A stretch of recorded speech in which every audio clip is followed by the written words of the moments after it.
Hi ಸ್ನೇಹಿತರೆ, ಶಾನ್ ಕನ್ನಡ ಚಾನಲ್ಗೆ ಸ್ವಾಗತ. ಇವತ್ತು ಸಂಜೆ ಟೀ ಕಾಫಿ ಟೈಮ್ಗೆ ತಿನ್ನೋದಕ್ಕೆ ಒಂದು ಸಕ್ಕದಾಗಿರುವಂಥ ರೈಸ್ ಪಾಪಡ್ ಯಾವ ರೀತಿ ಮಾಡೋದು ಅಂತ ನೋಡೋಣ. ಇದನ್ನು ನೀವು ಒಂದ್ಸಲ ಮಾಡಿಟ್ಕೊಂಡ್ರೆ 2 ತಿಂಗಳು ಸ್ಟೋರ್ ಮಾಡಿಕೊಂಡು ತಿನ್ಬೋದು. ಮಕ್ಕಳ ಟಿಫನ್ ಬಾಕ್ಸ್ಗೂ ನೀವು ಇದನ್ನು ಕೊಟ್ಟು ಕಳಿಸ್ಬೋದು. ತುಂಬ ರುಚಿಯಾಗಿರುತ್ತೆ. ಸೊ ಬನ್ನಿ ಇದನ್ನು ಮಾಡೋದು ಯಾವ ರೀತಿ ಅಂತ ನೋಡೋಣ. ಮೊದಲು ಒಂದು ಬೌಲ್ ತೊಗೊಂಡು 1 ಕಪ್ ಅಕ್ಕಿ ಹಿಟ್ಟು, 1 ಕಪ್ ಮೈದಾ ಹಿಟ್ಟು ಸೇರಿಸ್ಕೊಳ್ಳಿ. 2 ಈಕ್ವಲ್ ಆಗಿ ತಗೊಳ್ಬೇಕು.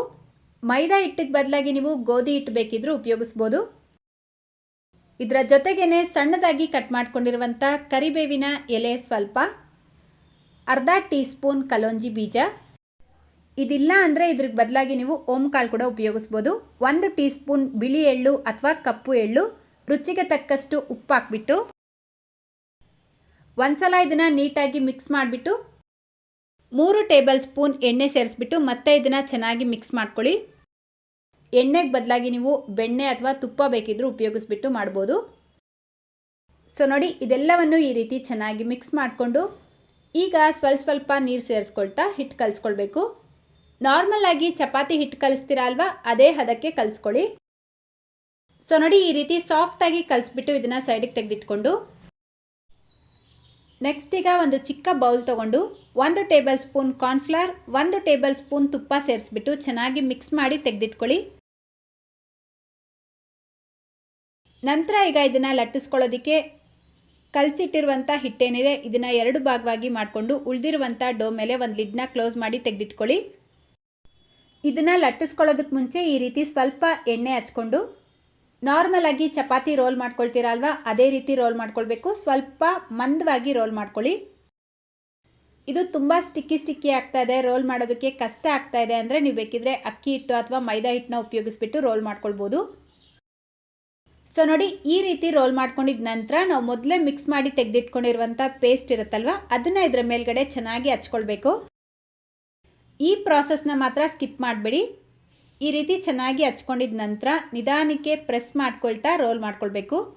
ಚೆನ್ನಾಗಿ ರೋಲ್ ಮಾಡ್ಕೊಂಡಿಲ್ಲ ಅಂದರೆ ನೀವು ಎಣ್ಣೆಗೆ ಹಾಕಿದ ತಕ್ಷಣ ಬಿಟ್ಕೊಳ್ಳುತ್ತೆ. ಸೊ ಸ್ವಲ್ಪ ಪ್ರೆಸ್ ಮಾಡ್ಕೊಳ್ತಾ ರೋಲ್ ಮಾಡಿಕೊಂಡು ಚಿಕ್ಕದಾಗಿ ಕಟ್ ಮಾಡ್ಕೊಳ್ಳಿ. ಇದನ್ನು ತುಂಬ ದೊಡ್ಡದಾಗಿ ಮಾಡಬೇಡಿ, ಸ್ವಲ್ಪ ಚಿಕ್ಕದಾಗಿದ್ರೇ ಚೆನ್ನಾಗಿರೋದು. ಸೊ ನೋಡಿ, ಇದನ್ನು ಈಗ ಈ ರೀತಿ ನಿಧಾನಕ್ಕೆ ರೋಲ್ ಮಾಡ್ಕೊಳ್ಬೇಕು. ತುಂಬ ಜಾಸ್ತಿ ಪ್ರೆಸ್ ಮಾಡಿ ರೋಲ್ ಮಾಡಬೇಡಿ, ಜಸ್ಟ್ ಲೈಟಾಗಿ ಪ್ರೆಸ್ ಮಾಡ್ಕೊಳ್ತಾ ಸ್ಪ್ರೆಡ್ ಮಾಡ್ಕೊಳ್ಬೇಕು. ನೆಕ್ಸ್ಟ್ ಈಗ ಮೀಡಿಯಮ್ ಆಗಿ ಬಿಸಿಯಾಗಿರುವಂಥ ಎಣ್ಣೆಗೆ ಹಾಕ್ಬಿಟ್ಟು 2 ಕಡೆ ಕಲರ್ ಚೇಂಜ್ ಆಗಬೇಕು. ಅಲ್ಲಿವರೆಗೂ ಇದನ್ನು ಲೋ ಟು ಮೀಡಿಯಮ್ ಫ್ಲೇಮಲ್ಲಿ ಫ್ಲೇಮ್ನ ಅಡ್ಜಸ್ಟ್ ಮಾಡ್ಕೊಳ್ತಾ ಫ್ರೈ ಮಾಡ್ಕೊಳ್ಳಿ. ಈ ರೆಸಿಪಿನ ನೀವು ತುಂಬ ಕ್ವಿಕ್ಕಾಗೂ ಮಾಡ್ಕೊಳ್ಬೋದು, ತುಂಬ ದಿನಗಳವರೆಗೂ ಸ್ಟೋರ್ ಮಾಡಿಕೊಂಡು ತಿನ್ಬೋದು, ಚೆನ್ನಾಗಿರುತ್ತೆ. ಸೊ ನೋಡಿ, ಎಣ್ಣೆಯಲ್ಲಿ ಬಬಲ್ಸ್ ಎಲ್ಲ ಕಡಿಮೆ ಆಗಿ ಇದರ ಬಣ್ಣ ಲೈಟಾಗಿ ಚೇಂಜ್ ಆಗಿದ ತಕ್ಷಣ ಎಣ್ಣೆಯಿಂದ ತೆಕ್ಕೊಳ್ಬೇಕು. ಇದು ತಣ್ಣಗಾಗೋ ಅಷ್ಟರಲ್ಲಿ ಇದರ ಬಣ್ಣ ಇನ್ನೂ ಸ್ವಲ್ಪ ಡಾರ್ಕ್ ಆಗಿರುತ್ತೆ. ಸೊ ಲೈಟ್ ಕಲರ್ ಬಂದಿದ ತಕ್ಷಣ ಎಣ್ಣೆಯಿಂದ ತೆಗೆದ್ಬಿಡಿ. ಸೊ ಉಳಿದಿರುವಂಥ ಎಲ್ಲ ಪಾಪಡ್ನು ಇದೇ ರೀತಿ ಫ್ರೈ ಮಾಡಿ ತೆಗೆದಿಟ್ಕೊಳ್ಬೇಕು. ಇದು ಪೂರ್ತಿಯಾಗಿ ತಣ್ಣಗಾಗಿದ ನಂತರ ಒಂದು ಏರ್ಟೈಟ್ ಬಾಕ್ಸಲ್ಲಿ ಹಾಕಿ ಸ್ಟೋರ್ ಮಾಡಿಕೊಂಡ್ರೆ 2 ತಿಂಗಳು ನೀವು ಆರಾಮ್ಸೆ ಸ್ಟೋರ್ ಮಾಡಿಕೊಂಡು ತಿನ್ಬೋದು. ಸೊ ಅಷ್ಟೇ, ಈಗ ತುಂಬ ಗರ್ಗರಿಯಾಗಿರುವಂಥ ರೈಸ್ ಪಾಪಡ್ ರೆಡಿಯಾಗಿದೆ. ಇವತ್ತಿನ ಈ ರೆಸಿಪಿ ನಿಮ್ಗೆ ಇಷ್ಟ ಆಗಿದ್ರೆ ಪ್ಲೀಸ್ ಈ ವಿಡಿಯೋಗೊಂದು ಲೈಕ್ ಮಾಡಿ, ನಿಮ್ಮ ಫ್ರೆಂಡ್ಸ್ ಮತ್ತು ಫ್ಯಾಮಿಲಿಯವ್ರ ಜೊತೆಗೂ ಈ ವಿಡಿಯೋನ ಶೇರ್ ಮಾಡ್ಕೊಳ್ಳಿ ಅಂತ ಹೇಳ್ತಾ, ಇದೇ ರೀತಿ ಮತ್ತೊಂದು ರೆಸಿಪಿಯೊಂದಿಗೆ ಸಿಗೋಣ. Thank you.